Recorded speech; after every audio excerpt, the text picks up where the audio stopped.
우리 함께 인사하기를 원합니다. 부활하신 주님이 우리와 함께 하십니다. 네, 부활하신 주님이 우리와 함께 하십니다. 대학생 때 영국에서 홈스테이를 한 적이 있었습니다. 호스트 패밀리의 이름이 크리스와 수잔이었는데 아주 가깝게 지냈습니다. 제가 신혼여행 때도 그 집을 방문해서 하루 머물다 올 정도로 가깝게 지내고 지금도 부활절이나 성탄절 때는 카드를 받기도 합니다. 근데 그때 수잔이 집에 햄스터 한 마리를 데리고 왔습니다. 너무 귀엽게 생긴 햄스터였는데 어떻게 키워야 될지 우리가 잘 몰라서 잘못 키우다 보니 얼마 지나지 않아서 햄스터가 시름시름 앓기 시작했습니다. 아마도 거실에서 좀 추워서 그랬던 것 같은데, 그래서 제가 너무나 안타까워서 데리고 와서 품에 안기도 하고 또 수건으로 싸기도 하고 또 체온을 높이려고 노력했지만 하루 이틀 지나서 결국은 우리가 묻어줄 수밖에 없었습니다. 작은 피조물이지만 살린다는 것도 어려운 일이지만 만약 그 죽었던 햄스터가 다시 살아나는 것을 본다면 얼마나 깜짝 놀라겠습니까? 오늘 사도 바울은 아데네서의 설교 가운데 바로 그 부활에 대한 이야기를 하고 있습니다. 예수와 부활, 죽은 자의 부활에 대한 이야기를 사도 바울은 전하고 있습니다. 바울은 2차 전도 여행 중에 아덴, 지금의 그리스의 아테네 지역입니다. 그 아덴에서 가르침을 전했습니다. 당시 철학자들과 소위 말하는 우리가 볼 때 지식인들이 있는 아덴에서 바울이 힘을 주어서 전한 가르침은 무엇이었을까요? 오늘 보면 18절의 말씀입니다. 함께 읽겠습니다.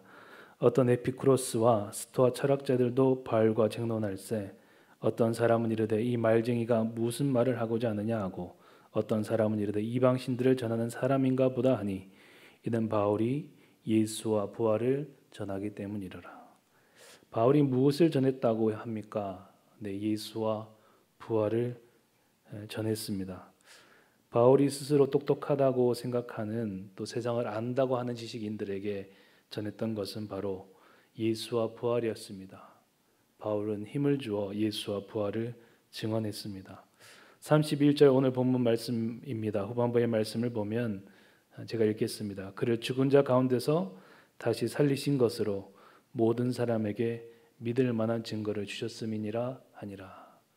죽은 자 가운데서 다시 살리신 그것을 통하여 바울은 우리가 하나님께서 우리에게 증거를 주셨다고 증언했습니다. 그리고 32절의 말씀에 보면 아덴 사람들이 바울을 통해서 들은 내용이 무엇인지를 말하고 있습니다. 32절 말씀을 읽겠습니다. 그들이 죽은 자의 부활을 듣고 어떤 사람은 조롱도 하고 어떤 사람은 이 일에 대하여 내 말을 다시 듣겠다 하니. 그들이 무엇을 들었습니까? 물론 바울이 한편에 훌륭한 설교를 했습니다. 그런데 오늘 본문의 말씀을 보면 아덴 사람들은 죽은 자의 부활을 들었습니다. 바울은 아덴 사람들에게 하나님의 창조와 그분의 통치와 다스리심, 또 하나님에 대하여 그들에게 증거하였습니다. 그런데 그 가르침과 설교의 중심에는 바로 예수의 부활이, 그 부활 사건이 있었습니다. 죽었던 예수님이 약속대로 3일 만에 다시 살아난 사건, 모든 제자들도 당시에 생각하지도 또 경험하려 생각하지 못했던 일, 그러나 그들의 인생을 송두리째 바꾸었던 사건, 바로 부활의 사건이었습니다.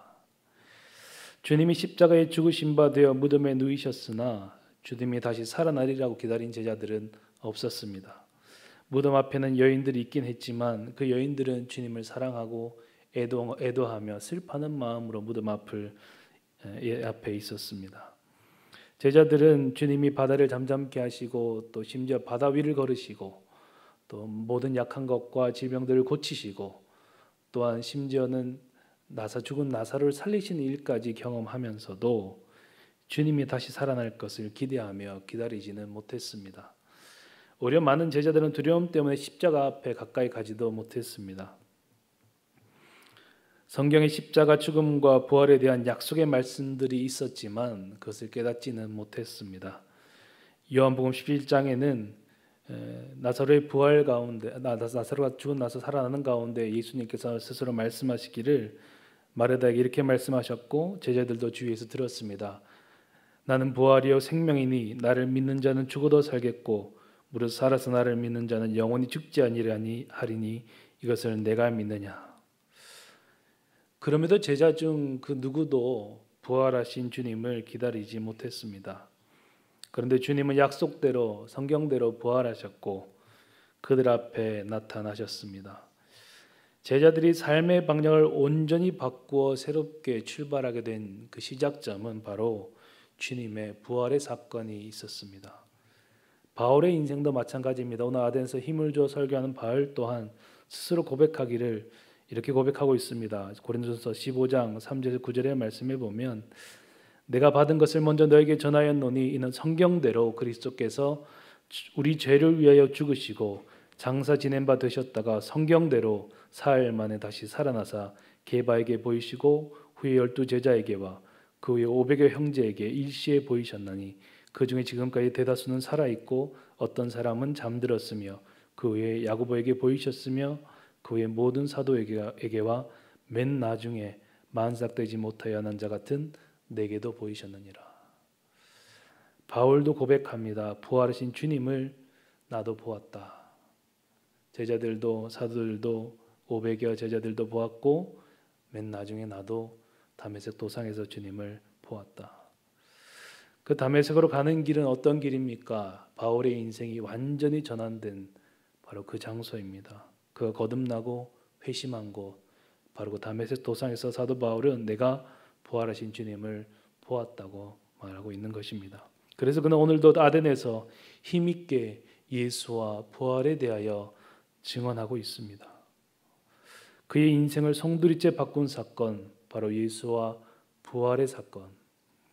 십자가에 달려 가장 잔혹하고 처참하게 죽임을 당하셨지만 성경대로 약속대로 3일 만에 다시 사신, 부활하셔서 그들에게 또 바울에게 보이신 주님을 사도 바울은 가는 곳마다 전파하고 있습니다. 증언하고 있습니다.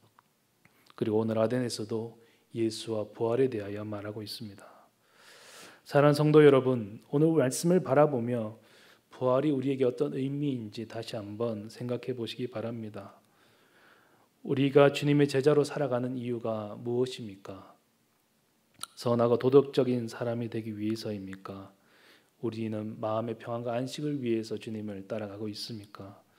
어떤 세상적 유익을 얻고 더 잘 살기 위해서입니까? 아닙니다. 저희는 부활하신 주님의 증인이기 때문에 그분의 제자가 되었습니다. 예수님의 부활을 빼고서는 우리가 이곳에 모인 이유를 설명할 수 없습니다. 예수님의 부활은 우리 인생을 전부를 바꿀 만한 위대한 사건이요. 우리는 그 감격 안에서 부활의 증인이 되어 오늘도 예수님의 부활을 증언하며 살아갑니다. 혹시 이 고백이 저와 여러분의 분명한 신앙의 고백이요 삶의 지향점인지 한번 돌아보는 시간이 되기를 소원합니다. 우리는 눈에 보이는 것들만 이야기하자고 하는 또한 합리적이고 이성적이고 과학적인 것을 최고로 생각하는 세상 속에 살아가고 있습니다. 주님의 부활을 경험하지 못한 세상은 그저 그런 옛날 이야기로 부활을 취급하고 교회에서 달걀을 나눠주는 날로 생각할지도 모르겠습니다. 또 주님의 부활을 믿는 우리 또한 세상이 보기에는 비이성적인 사람들과 같이 여김바 될지도 모르겠습니다. 혹시 그래서 오늘을 살아가는 바로 우리 그리스도인들 또한 그러한 세상에 위축되어 부활은 말하지도 노래하지도 못하고 있는 것은 아닐지, 아니면 혹시 우리 스스로도 주님의 부활에 대하여 의심하고 또한 부활의 신앙이 온전하지 못한 것은 아닐지 돌아볼 필요가 있습니다. 교회에 오래 다니다 보면 교회가 삶의 일부가 되고 삶의 양식이 되기는 하지만 부활의 증인은 그렇게 되는 것은 아닙니다. 오늘 이 질문이 우리의 마음을 울리길 원합니다. 나는 부활하신 주님을 만난 부활의 증인인가? 그렇다면 나도 오늘 사도 바울과 같이 예수와 부활에 대하여 확신 있게 증언하고 있는가? 저는 교회가 세상 사람들에게 많은 유익을 주고 그 사람들에게 매력적인 장소가 되어야 한다고 생각합니다. 그러나 세상을 주님 앞으로 인도한 일에는 우리의 어떤 노력과 행동, 그 모든 것 위에 주님의 부활을 증언하는 증언들로 채워져야 한다고 생각합니다. 교회는 그 증인들로 말미암아 세워지는 공동체이기 때문입니다. 주님의 몸된 공동체는 주님의 부활을 증언하고 노래하고 기뻐해야 합니다. 교회는 부활의 증인들의 공동체이기 때문입니다. 바울이 도착한 아테네는 고린도보다는 덜할지 모르겠지만 문명적으로 화려한 도시였고 또한 철학과 사상에 대한 관심이 많은 도시였습니다. 바울이 아테네 도착해서 회당에서 또 시장에서 만나는 사람들과 함께 복음에 대하여 이야기했습니다. 아테네 사람들은 바울이 전하는 새로운 사상에 대하여 많은 관심을 가지고 있었고 또한 서로 변론하기도 했습니다. 오늘 본문 19절에서 21절의 말씀을 보면 아덴 사람들은 새로운 사상에 대하여 생각이 많이 열려 있었고 그러한 사상을 듣고 변론하는 것을 굉장히 즐거워했습니다. 21절의 말씀에는 심지어 이렇게 기록되어 있습니다. 모든 아덴 사람과 거기서 나그네 된 외국인들이 가장 새로운 것을 말하고 듣는 것 이외에는 달리 시간을 쓰지 않음이더라. 기원전 5세기의 정치가 클레오는 아덴 사람들에 대하여 너희는 새로운 것이라고만 하면 금방 속아 넘어가는 사람들이구나 하며 비웃었다고 기록되어 있습니다. 또 기원전 4세기 운명가 데모스테네스는 아덴 사람들이 도시가 위협에 처한 상황 속에서도 이리저리 돌아다니며 새로운 것을 탐닉하는 사람들 태도를 심하게 비난했습니다. 그만큼 아덴 사람들은 새로운 사상이나 가르침에 대하여 광적인 태도를 보였습니다. 또 이러한 것은 다른 새로운 것이 나타나면 이전 것에 대해서는 금방 또 실증을 느끼며 그들의 관심 밖에 두는 것으로 이어졌습니다.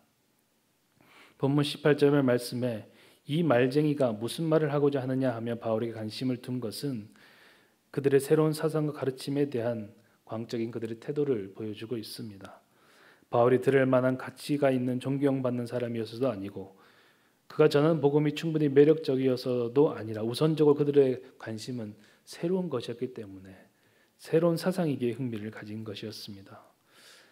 그런데 사도 바울이 발견한 것은 이토록 발달된 문명과 철학과 사상이 있는 그런 높은 관심이 있는 이 아테네 지역이 신정과 우상들로 가득하다는 것이었습니다. 그들은 문명의 찬란한 이면에 숨어 있는 미신적인 행위들과 우상 숭배를 보고 사도 바울은 오늘 본문 16절의 말씀을 보면 격분했다라고 기록하고 있습니다. 한 다큐멘터리를 본 적이 있습니다. 그 다큐멘터리의 목적은 영국 교회가 죽어가고 있고 또 영국 사람들에게 샤머니즘적인 신앙 행위가 퍼져가고 있다는 내용이었습니다. 영국의 기독교 인구는 제가 있을 때 듣기로는 5% 미만이라는 보고가 지배적이었습니다. 물론 오늘날 영국 교회를 재해석하는 일들이 많습니다. 영국 교회가 모이는 공동체로서는 사람이 많이 없지만 그러나 각자의 삶에서 신앙하는 사람들은 많다는 의견들이 있습니다. 그런데 불구하고 이 다큐멘터리가 지적했던 부분은 굉장히 흥미가 있습니다. 그것은 뭐냐면 그들이 이 교회를 떠나서 가는 것이 무엇이냐 살펴보니 바로 샤머니즘적인 종교의 행위였다는 것이죠. 그것은 영국뿐만 아니라 많은 서구 유럽에서 그들의 지식과 또 그들의 발달된 문명을 가지고 그들이 섬기는 것이 샤머니즘적인 미신적인 우상 숭배라는 사실들을 비춰주고 있었습니다. 문명화되고 지성화된 나라와 민족이라고 해서 그들의 우상 숭배와 미신적인 행위가 사라지는 것은 아니라는 것이죠. 오늘 아덴이 그러한 도시와 같습니다. 그들의 새로운 사상과 가르침에 매료되어 있는 지성적인 토론과 변론을 즐기면서도 그들은 미신적인 행위들과 또 우상 숭배를 즐거워했습니다. 바울은 그래서 격분했습니다. 스스로 지혜있다 하는 그들의 무지와 어리석음, 또한 그들을 향한 바울의 안타까운 마음과 긍휼히 여기는 마음, 불쌍히 여기는 마음, 또한 진리 가운데로 반드시 인도해야겠다는 그런 거룩한 분노가 합쳐져서 그는 격분했던 것입니다. 이 모든 감정들이 그들을 향한 안타까움과 그들을 향한 고통 가운데 분노의 감정으로 일어났던 것으로 보입니다. 또한 아덴 사람들은 범사에 종교심이 많았습니다. 바울은 그들의 제자 중에 우리가 잘 아는 대로 알지 못하는 신에게라고 새겨진 단도 보았다고 합니다. 일본 선교에 대한 이야기를 들으면 복음 전하는 것이 참 어렵다는 이야기를 많이 듣습니다. 그들이 복음을 듣지 않는 것이 아니라 예수 그리스도만이 유일한 진리라는 사실을 받아들이지 못하기 때문에 복음을 전하는 것이 어렵다는 이야기입니다. 또 하나의 새로운 종교심에 대하여서는 종교에 대한 관심을 가지긴 하지만 그것만이 유일한 신이라는 사실을 받아들이기가 어렵다는 것이죠. 오늘 아테네는 많은 종교와 많은 신들이 있었습니다. 아테네의 아크로폴리스 광장에는 우리가 잘 아는 파르테논 신전과 또 에레크테움 신전이 있었습니다. 또한 이러한 신전들이 질비했던 도시가 바로 아테네였습니다. 많은 신들이 있고 또한 다양한 종교심을 가지고 있는, 그러나 이렇게 신이 많을수록 종교가 다양할수록 그들에게 어떤 일들이 일어날 것 같습니까?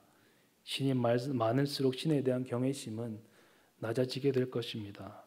신이 많을수록 신앙심은 온전하지 못할 것입니다. 또한 그 신들은 그들 자신을 위해 존재하는 신들이지 그들이 정말 섬기고자 하는 대상은 아닐 수 있다는 것이죠. 예전에 이런 비유를 들었습니다. 우상을 숭배하는 사람들이 결국 우상 앞에 절하고 있지만 우상에게 우리가 강아지를 할 때 목에 목줄을 채우는 것처럼 목줄을 채워서 자기 원하는 대로 필요한 대로 신을 움직이는 그러한 용도로 우상을 숭배하고 있다는 것이죠. 우상을 만들고 섬기고는 있지만 실상은 그 신을 조종하고 자신의 필요를 위해서 이용하는 삶인 것입니다. 그래서 그 신전에는 항상 쾌락과 음행이 따르기도 합니다. 오늘 본문의 에피쿠로스 학파는 쾌락을 인생의 주된 목표로 삼았습니다.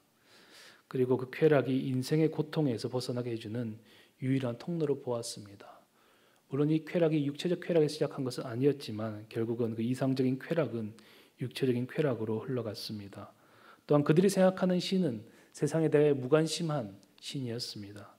그러한 신을 오늘 자연신론이라고 우리는 이야기하기도 합니다. 죽게 될지도 모르는 내일을 위해 먹고 마시라 그렇게 고백하며 쾌락을 즐기는 것으로 살아갔습니다. 스토아파는 오히려 그 반대라고 할 수 있죠. 이성을 강조했고 또 금욕주의적인 삶을 살았습니다. 그들은 하나님을 세계 정신으로 생각하는 범신론적인 사상을 가지고 있었습니다. 이 두 사상의 중심에는 철저히 인간 중심적인 사고가 존재하고 있음을 보게 됩니다. 신은 중심이 아닌 변두리에 있고 사람의 의와 그리고 사람의 쾌락이 그 중심에 있다는 것을 보게 됩니다. 육신의 지혜와 육신의 쾌락에 관심을 두는 그들에게 사도 바울은 예수와 부활을 담대하게 증언하고 있는 것입니다. 오늘 본문 22절 이후에 바울은 창조주 하나님에 대해 말하면서 하나님은 우리가 눈에 보이는 신전이나 우상에 가는 분이 아님을 말하고 있습니다. 우리가 만들거나 조종하거나 우리의 유익을 위해 존재하시는 분이 아님을 선언하고 있습니다. 하나님은 신정과 또 우리의 어떤 도움이나 섬김을 받으시는 분이 아니라고 말하고 있습니다. 오히려 하나님은 우리에게 생명과 호흡과 그리고 만물을 주시는 분, 그의 모든 것을 친히 공급해 주시는 분으로 사도 바울은 하나님을 말하고 있습니다. 또한 온 인류가 한 사람 아담으로부터 시작되어서 하나님께서는 세계가 하나님의 창조로 시작되어 온 인류의 연대와 경계가 하나님의 손에 의하여 정해졌음을 말하고 있습니다. 바울이 이야기하는 것은 하나님은 온 세계 만물의 통치자이시고 온 세상을 다스리고 계심을 말하고 있는 것입니다. 너희가 생각하는 것처럼 손을 떼고 이 세상을 창조한 이후에 무관심한 신도 아니요. 우리가 생각한 것처럼 인간 중심적인 사고를 가지고 하나님을 변두리에 두고 살아가는 것도 아니라 이 하나님 친히 이 세상의 중심으로 우리와 함께하고 계시다는 것을 말하고 있습니다. 그리고 28절의 말씀을 보면 바울은 이것을 말하고 있습니다. 말씀을 보면 제가 읽겠습니다. 우리가 그를 힘입어 살며 기동하며 존재하느니라. 너희 시인 중 어떤 사람들의 말과 같이 우리가 그의 소생이라 하니. 사도 바울은 우리가 그를 힘입어, 이 힘입어라는 단어를 원어적으로 보면 그의 안에 있다는 표현입니다. 그 안에 살며 그리고 기동하며 행동하며 그리고 존재한다. 하나님은 이 세상을 창조하시고 다스리심과 동시에 우리 안에 거하시고 모든 세상 가운데 거하시고 그리고 우리가 그로 말미암아 이 생명과 행동함과 존재함을 그로 말미암아 가능하게 된다는 것을 말하고 있는 것이죠. 종교개혁자 존 칼뱅은 그의 사도행전 주석에서 이 말씀을 보고 이렇게 고백했습니다. 진정으로 존재하는 것은 하나님 한 분뿐이고 다른 모든 것들은 하나님 안에서 존재하는 것이라고 말했습니다. 하나님은 세상 안에 존재하시고 존재하지 않으시는 것이 없으시며 우리 존재의 모든 것이 그분 안에서 이루어짐을 사도 바울은 강조하고 있습니다. 우리가 그 안에서 그를 힘입어 살며 기동하며 존재하느니라. 우리의 심장은 적어도 1분에 60번 이상 뛰고 있습니다. 우리가 많이 하는 얘기죠. 우리의 폐는 하루에 적어도 10,000리터 이상의 공기를 들이마시고 내쉬고 있습니다. 우리의 장기들은 음식을 먹으며 음식물들을 잘 소화하고 배설하는 기능을 하고 있습니다. 아무도 우리가 명령한 적은 없습니다. 아침에 오늘 내리는 비와 같이 이른 비와 늦은 비로 하나님은 모든 생명들이 존재하도록 하십니다. 오늘 바울이 고백하는 우리가 그 안에서 살며 기동하며 존재하느니라. 우리의 생명과 행동과 존재가 하나님 안에 있다는 고백은 진실로 중요한 고백입니다. 사도 바울은 이러한 하나님에 대한 고백들을 토대로 우상과 미신, 그들이 섬긴 신이 아니라 참 신이시고 창조가 되시는 하나님을 섬길 것을 전하고 있습니다. 또한 하나님이 그가 창조한 세계와 우리의 모든 존재가 그의 안에 있는 것을 설명하면서 우리가 하나님을 발견하고 찾을 수 있도록 창조되었음을 말하고 있습니다. 그 사도 바울은 온 세계가 하나님을 말하고 있고 우리가 더듬어 하나님을 찾을 수 있도록 창조되었다고 말하고 있습니다. 그런데 오늘 강조하고 싶은 것은 바로 처음 서두에 얘기했던 것과 같이 예수님의 부활 사건입니다. 사도 바울은 이 모든 것의 강력한 증거가 뭐냐라고 했을 때 바로 예수의 부활이다라고 말하고 있기 때문입니다. 예수님의 부활이야말로 우리를 하나님께로 인도하는 가장 강력한 증거이자 능력이 있기 때문에 사도 바울은 바로 그 아덴 사람들에게 예수와 부활을, 바로 그 죽은 자의 부활을, 그리고 내가 그것을 목격했다, 내가 그것의 증인이다라고 말하고 있습니다. 저에게는 참으로 사랑하는 가족 중에 막내 이모가 있습니다. 막내 이모는 친척이라기보다 가족이 분명합니다. 제가 고3 때 수능을 앞두지 얼마 앞두고 있지 않았을 때에 전화가 왔습니다. 어머니로부터 전화가 왔는데 이모부가 갑자기 돌아가셨다는 거였습니다. 동맥이 끊어져서 갑작스러운 사고로 돌아가셨다고 했는데 그때 이모가 두 딸이 있었는데 4살, 2살 된 딸들이었습니다. 지금 제가 키우는 아들 2명이 4살과 2살입니다. 지금 생각해 보면 지금 내가 아내가 없이 혼자 이 아이들을 키운다면 생각해 보니 얼마나 이모가 힘든 생활들을 보냈을까를 다시 생각하게 됩니다. 근데 그때 이모부가 돌아가시고 우리 가정에서 이모와 함께 예배를 많이 드렸는데 그때 많이 불던 찬양이 천국에서 다시 보자 찬송가였습니다. 늘 그 찬송을 부르면서 또 때로는 하늘 가는 밝은 길이, 지금도 이모랑은 너무나 가까이 지냅니다. 제가 아기였을 때는 이모가 교대를 다녔는데 대학에 갈 때 저를 데려갔다고 합니다. 처녀였는데 조카를 데리고 학교에 가서 하루 종일 수업도 듣고 애도 보고 지금까지 너무나 가깝게 지내고 있는데 이모의 삶을 유지한 것이 무엇일까 생각해 보면 바로 부활의 신앙이었습니다. 만약 한번 생각해 볼 때 만약 이모부가 다시 살아났더라면 우리 온 가족은 미친 듯이 복음 그 부활을 증언하지 않았겠습니까? 제가 생각할 때 제자들과 사도 바울 또한 그런 마음이 아니었을까? 죽으셨던 주님이 다시 살아나셨고 그 부활을 목격했다는 것. 예수님 무덤 앞을 기다렸던 여인들이 예수님 부활하실 것을 생각하지 못했지만 부활하신 주님을 목격했습니다. 그들의 마음이 어떠했겠습니까? 그래서 그들은 가는 곳마다 이 부활의 증인이 된 것입니다. 내가 사랑하고 내가 존경하고 내가 따랐던 예수님께서 다시 사셨다. 우리는 오늘 이러한 부활의 증인으로 살아가고 있는지 돌아볼 수 있기를 원합니다. 사도 바울은 아테네 사람들에게 자기도 많은 지식을 가지고 있었지만 복음을 증거하고 물론 철학적인 접근을 하기 위해서 노력했습니다. 그런데 그 설교 메시지의 가장 핵심에는 예수와 부활이 있었습니다. 예수님의 부활. 부활은 실제하는 사건입니다. 우리가 오늘날 이 부활을 너무나 명제적으로 또한 교리적으로 생각할 때가 많습니다. 때로는 우리의 마음에 정말 부활에 대한 신앙이 있을까 생각하게 되기도 합니다. 그런데 이 부활은 우리의 인생을 바꾼 사건입니다. 이전과 이후가 완전히 달라지도록 한 것이 바로 예수님의 부활 사건입니다. 그리고 그 부활의 천일백에 되신 예수님을 바라보며 우리는 소망합니다. 우리도 그 부활의 소망을 가지고 다시 살아날 것을 기대하며 살아가게 됩니다. 부활의 모든 증인들은 이 부활의 소망을 가지고 살아가게 됩니다. 그래서 어떤 삶의 어려움이 와도 고난이 오고 고통이 찾아와도 이겨내는 것은 바로 이 부활의 소망 때문입니다. 그래서 세상은 부활의 주님이 필요하고 우리는 부활의 주님을 증언해야 합니다. 세상이 고통스러울수록 그들에게는 부활의 주님과 부활의 소망이 필요하기 때문입니다.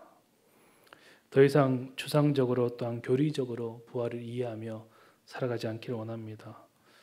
부활은 오늘도 우리 속에 역사하는 실제적 능력이며 오늘의 삶에서 경험하는 사건이며 영원 속에 우리가 경험할 일들입니다. 부활의 소망으로 오늘을 살아가며 내일을 함께 희망하기를 원합니다. 오늘 아덴에서 바울이 확신했고 증언했으며 소망했던 예수의 부활이 우리의 삶의 고백이자 능력이 되길 간절히 소원합니다.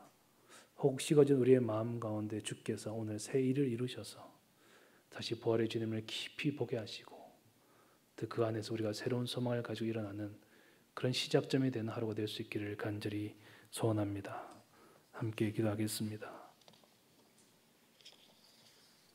살아계신 하나님, 부활의 증인이 되게 하옵소서. 주님의 부활이 우리의 간증이자 오늘을 살아갈 삶의 능력이 되게 하옵소서.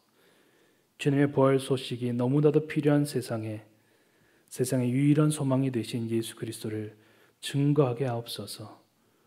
우리가 부활을 증거하며 노래하는 곳마다 놀라운 성령의 역사가 있게 하여 주옵소서. 오늘도 살아계셔서 역사하시는 예수님의 이름으로 기도드립니다. 아멘. 찬송가 162장 함께 찬송하시겠습니다.